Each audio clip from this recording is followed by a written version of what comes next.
नमस्कार, आप देख रहे हैं सी न्यूज भारत और मैं हूं आपके साथ ज्योति अरोरा। वक्त हो गया है न्यूज बुलेटिन का, जिसमें हम जानेंगे कि कहां बच्चों ने अपनी जान पर खेलकर नहर में गिरी गाय को सकुशल बाहर निकाला, कहां बालू से भरा कैंटर सड़क पर पलटा और कहां अज्ञात बदमाशों ने शासकीय प्राथमिक विद्यालय में किया हाथ साफ। इन तमाम खबरों को जानेंगे विस्तार से, तो आइए नजर डालते हैं इस वक्त की बड़ी खबरों पे।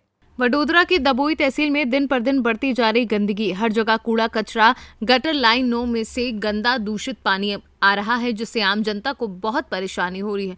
तकरीबन 26 दिन से सफाई कर्मी हड़ताल पर हैं। नगर निगम की लापरवाही देखने को मिल रही है। अगर ऐसा ही रहा तो जनता को बीमारी से दूषित होना पड़ेगा। गुजरात से सीनू संवाददाता हनीफ डाबावाला की रिपोर्ट। ये तस्वीरें हैं रेवाड़ी के रामगढ़ स्थित JLN नहर की, जहां एक गाय अचानक उसमें जा गिरी, जिसकी सूचना ग्रामीणों ने गौरक्षा दल के सदस्यों को दी। सूचना के बाद मौके पर पहुंचे गौरक्षा दल ने अपनी जान पर खेलकर 3 घंटे की कड़ी मशक्कत के बाद गाय को सकुशल बाहर निकाला। जय गौ माता की। गौ सेवा दल रेवाड़ी। आज हमें सूचना मिली कि रामगढ़ रोड नहर के ऊपर एक गाय माता पिछले 2 दिन से फंसी हुई है। जैसे ही सेवा दल को सूचना मिली है, वैसे ही सेवा दल के सारे सदस्य पहुँचे हैं और भाई नवीन, थैली, भाई सतबीर सबने मिलकर गौ माता को 1-1.5 घंटे की कड़ी मेहनत के बाद नहर से सकुशल बाहर निकाला। धन्यवाद। जय गौ माता। जय गौ माता। रेवाड़ी से सीनू संवाददाता चैन सिंह की रिपोर्ट। हाथरस जिले में विगत रात्रि को कोतवाली क्षेत्र के जलेसर अड्डे पर एक बालू से भरा कैंटर सड़क पर पलट गया, जिससे जगह कैंटर पलटा था वहां पर घनी बस्ती है। हालांकि कैंटर के पलटने से कोई नुकसान नहीं हुआ। ये कैंटर बालू से इतना भरा था कि कैंटर का आगे का हिस्सा जब ड्राइवर ने स्टीयरिंग से मोड़ा तो कैंटर का जैक टूट गया और कैंटर सड़क पर ही पलट गया। हाथरस से सीनू संवाददाता प्रशांत अग्रवाल की रिपोर्ट। कोटाना प्रखंड में शुरू हुआ मतदान, जनप्रतिनिधियों का देखा जा रहा लंबी कतारें। वहीं पुलिस प्रशासन ने भी सुरक्षा के किए व्यापक इंतजाम। जायजा लेने पहुंचे अनुमंडल पदाधिकारी अभिषेक कुमार ने कहा कि चुनाव के जो नियम है उसको फॉलो किया जा रहा है। साथ में अनुमंडल पुलिस पदाधिकारी प्रभात कुमार शर्मा ने कहा कि यहाँ की लोकल पुलिस का अच्छा योगदान देखने को मिल रहा है। पंचायत निकाय का चुनाव जो हो रहा है, आप खोटौना प्रखंड पहुंचे हैं, अनुमंडल फुलपरास अनुमंडल पदाधिकारी हैं। सर, इस आज भी जो चुनाव हो रहा है, क्या विधि व्यवस्था पर सर क्या कहना चाहते हैं? कि विधि व्यवस्था पूरे तरीके से कायम है, शांतिपूर्ण ढंग से स्वच्छ रूप से मतदान हो रहा है। तो देखने में भी आपको मालूम पड़ ही रहा होगा। तो महिलाओं के लिए अलग अलग लाइन बनाई गई हैं जी। और जो नियम संगत जितनी प्रोविजंस थे सबके अनुसार ही वोटिंग कराई जा रही है। अभी तक करीब 60 वोट जैसे हुए हैं जी। यहाँ टोटल वोटर की संख्या 305 है, इसमें 60 हो गया है। तो समझते हैं अगले 2-3 घंटे में मेजॉरिटी ऑफ द वोट यहाँ पे कास्ट हो जाएगी। तो सर, ये कहीं ना कहीं यहाँ पे हमको अब सर ये लोकल प्रशासन का यहाँ पर क्या भूमिका है? लोकल प्रशासन का है कि मतलब किसी तरीके का यहाँ कोई प्रॉब्लम ना हो, किसी तरीके का कोई इश्यूज़ ना हो। जो इलेक्शन का गाइडलाइन है उसी के ओरिएंटेड, उसी के अनुसार इलेक्शन हो, वोट हो। यही जैसे लोकल प्रशासन का देख में जैसे कर रहे हैं वही लोग कर रहे हैं। धन्यवाद सर। Thank you. अभी सर पंचायत निकाय चुनाव के जो खोटौना प्रखंड में आप अनुमंडल पुलिस पदाधिकारी हैं, आए हैं सर, यहाँ पे क्या विधि व्यवस्था है, उस पर कहेंगे क्या कुछ? यहाँ पर विधि व्यवस्था बहुत ढंग से और बहुत कड़ा सुरक्षा व्यवस्था किया हुआ है, जिसके बीच शांतिपूर्ण मतदान कराया जा रहा है। सर, यहाँ लोकल प्रशासन को क्या कहेंगे जो जिस तरीके से सुरक्षा किए हैं? लोकल प्रशासन का बहुत महत्वपूर्ण सहयोग है और चारों तरफ शांतिपूर्ण ढंग से मतदान कराया जा रहा है। किसी तरह की कोई शिकायत नहीं है। सर, अभी जो आप जो अनुमंडल में जो निरीक्षण कर रहे हैं सर, तमाम प्रखंड में जाकर, तो सर क्या देखने को मिल रहा है? सब जगह शांतिपूर्ण ढंग से मतदान चल रहा है। सब लोग अपने मत का प्रयोग अपने सुविधानुसार अच्छी ढंग से कर रहे हैं। धन्यवाद सर। धन्यवाद। मधुबनी से सीनू संवाददाता इजहार की रिपोर्ट। उज्जैन के खाचरौद क्षेत्र में चोरों का आतंक दिन पर दिन बढ़ता जा रहा है। खाचरौद से 7 किलोमीटर दूर गांव सरवना में अज्ञात बदमाशों ने शासकीय प्राथमिक विद्यालय में हाथ साफ किया है। वहीं महिला ने आसपास में रहने वाले लोगों को इकट्ठा किया और अंदर जाकर देखा तो HP गैस की टंकी चोरी हो गई। उज्जैन से सीनू संवाददाता सुरेश जाटवा की रिपोर्ट। हमीरपुर में अज्ञात कारणों के चलते खेत में पड़ी पराली में भीषण आग लगी। आग की जद में आ सकते हैं कई गांव। 35 बीघा खेत में लगी भीषण आग। ग्रामीण कड़ी मशक्कत के बाद आग पर काबू पाने की कोशिश लगातार जारी रखे हैं।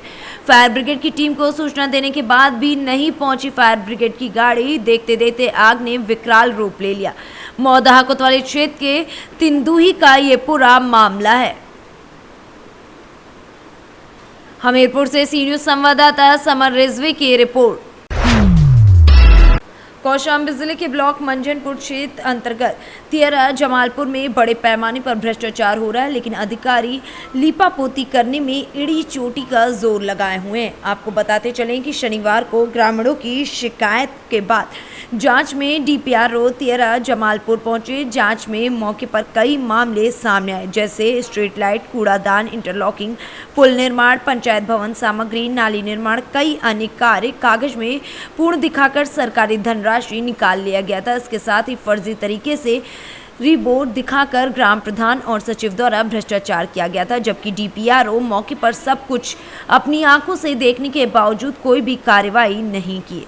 इसके साथ ही प्रधान और सचिव खानापूर्ति करने के लिए रात में घटिया किस्म की लाइट चुपके से लगवाकर दिखाना चाहते हैं, जबकि ग्रामीणों में काफी ज्यादा आक्रोश है। अब तो योगी सरकार पर बड़ा सवाल खड़ा हो रहा है कि कब तक भ्रष्टाचारियों की भेंट चढ़ती रहेगी गरीब जनता। आखिर अब किस तरह के भ्रष्टाचार पर कार्रवाई होगी? बिना काम कराए पैसा निकाल लिया जाता है। अधिकारी जानकर भी अनजान बने हुए हैं। जैसे तुम उसको फंसाओ वैसे मैं फंसाऊंगा। अरे कैसे फंसाई? अब कैसे कहा? हम तो यही कही थी कि घटिया क्वालिटी के लगवाओ तो रात हम तो फंसाई थी तुमको, तुम फंसाओ हमका। हम घटिया लगा रहे हैं ना।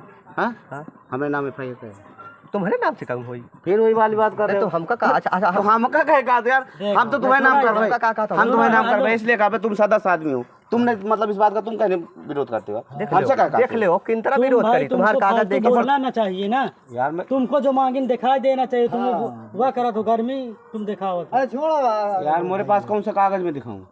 नहीं तो ये कहा तुमरे जो ये कहा ना दिखाओ। मेघ दे ना दिखाओ।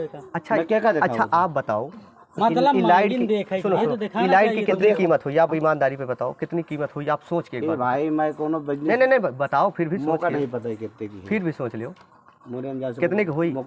एक लाइट की कीमत 20,000 हुई। तो तुम काहे चले? 20,000 मतलब ये बताओ मजदूरी पर आए हो कि ऐसे? मजबूरी पर हूँ भाई। अच्छा हाँ कितना देते? आप 200 रुपया मिली, मैं 200 में लगवाए। आप ही बताओ, जहाँ जहाँ कहीं में लगाए देता हूँ। आप ही बताओ एक लाइट की कीमत जो है, सदस्य उनसे पूछना चाहिए एक बार। वह काम प्रधान का है, सदस्य का है। तो प्रधान से पूछ के तो आवे। ये सदस्य तो आए घूम रहे हैं आपके साथ सब। अरे यार सियाराम भाई, तुम मेरे से क्यों यार बार बार मेरे को क्यों यार बार बार? अच्छा एक लाइट मैं तुमसे एक बार कह दिया ना। एक लाइट मेरे से कितनी हुई मुझे नहीं पता। फिर भी 10 लाख रुपए है एक लाइट की। हाँ और बताओ। तो 20 मैं इतना जानता हूँ 10 लाख की होगी भाई। चलो बहुत अच्छी बात है। 3 करोड़ की मतलब लाइट लग गई। हाँ अब घपला कितने बार 20 लाख। अब ये चीज प्रधान बता सकते। तो ये और पैसा कहाँ रखे रहे? मान लो हाँ 19 लाख का घोटाला रहा, 3 करोड़ की लाइट लग गई।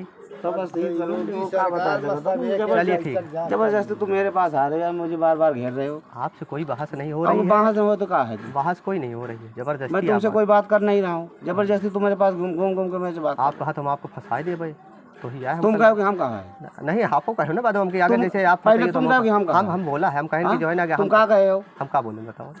कि जैसे तुम करते हो इस तरह तुम मतलब फंस जाओगे, तुम फंसा देंगे। हाँ नहीं हम ही नहीं बोलेंगे फंसा देंगे, हमने कहा कि ऐसे फंस जाओगे अगर हो सकता है। काहे में फंस जाओगे? अच्छा हम कैसे? चोरी की है, बेईमानी की है, बेईमानी हो रहा है रात में कोई न जान रहा, सदस्य भी नहीं जान रहा है, लाइट बंद रही, बेईमानी तो है ही। तो हम बेईमानी कर रहे हैं, तो बेईमानी जैसे कर दो जाओ फाइबर कह दो अपने नाम। आप हमका कैसे फंसा दे? हम तो लिख दे सदस्य जो ने बेईमानी करके जो ने सब बांट खाए रही। बहुत सही। और का मतलब सदस्य बेईमानी कर लेंगे। मतलब तुम प्रधान से बात करो यार, मुझे से क्यों कर रहे हो वहाँ? कौशाम्बी से सी न्यूज संवाददाता कुलदीप सिंह की रिपोर्ट। भारतीय नववर्ष के उपलक्ष्य में राष्ट्र स्वयं सेवक संघ के तत्वाधान में नगर में पथ संचालन निकाला गया। सर्वप्रथम नगर के नवीन मंडे स्थल स्थित श्री लक्ष्मी नारायण मंदिर परिसर में आरएसएस के स्वयं सेवकों का एकत्रीकरण हुआ। इस अवसर पर मुख्य वक्ता के रूप में उपस्थित जिला प्रचारक क्रांति कुमार ने अपने उद्बोधन के दौरान कहा कि चैत्र शुक्ल प्रतिपदा का दिन मां भागवती का अवतारण दिवस है। यही नहीं, इस दिन संत झूलेलाल का प्रकाशोत्सव के साथ ब्रह्मा जी के द्वारा सृष्टि की रचना एवं विक्रम आदित्य द्वारा विक्रमी सावंत का श्री गणेश किए जाने का भी ये दिन है। उन्होंने आगे कहा कि इसी दिन आरएसएस के संस्थापक प्रथम सरसंघचालक डॉक्टर केशव राव बलिराम हेडगोवर का भी जन्म दिवस है। ये दिन सभी स्वयंसेवकों के लिए संकल्प लेने का दिन है। आज के दिन सभी स्वयंसेवकों को भारत को एक हिंदू राष्ट्र के रूप में देखते हुए अपनी भारतीय संस्कृति के पुनरुत्थान के लिए संस्कृति एवं संस्कारों की रक्षा का संकल्प लेना चाहिए। भारतीय संस्कृति आज पूरे विश्व को रास्ता दिखाने का कार्य कर रही है। दुनिया के बड़े बड़े देश भारत की ओर ताकते हुए दिखाई देते हैं। आज संघ के स्वयंसेवक समाज जीवन के प्रत्येक क्षेत्र में समाज के लिए अच्छा करने का निरंतर प्रयास करते हैं। उन्होंने एक गीत की पंक्ति दोहराते हुए कहा, स्वयं अब जाकर हमको जगाना है देश अपना। हमें अपने देश के प्रत्येक नागरिक के हृदय में राष्ट्रभक्ति का भाव जगाकर अपने देश को परम वैभव पर लेकर जाने का संकल्प लेना है। आज राष्ट्रीय स्वयंसेवक संघ के तत्वावधान में अपना वर्ष प्रतिपदा उत्सव के अवसर पर पथ संचलन का आयोजन किया गया है। सारे स्वयंसेवक मिलकर नूतन वर्षाभिनंदन कर रहे हैं एवं राष्ट्रीय स्वयंसेवक संघ के संस्थापक पूजनीय डॉक्टर केशवराव बलिराम हेडगेवार जी का जन्म दिवस भी मना रहे हैं। आज हमारे इस कार्यक्रम में यहाँ पर सर्वप्रथम आद्य सरसंघचालक प्रणाम करने के उपरांत सभी स्वयंसेवकों ने नगर में घोष के साथ पथ संचलन किया है। संभल से सी न्यूज़ संवाददाता सोनू की रिपोर्ट। इस बुलेटिन में फिलहाल के लिए इतना ही। आप देखते रहिए सी न्यूज़ भारत।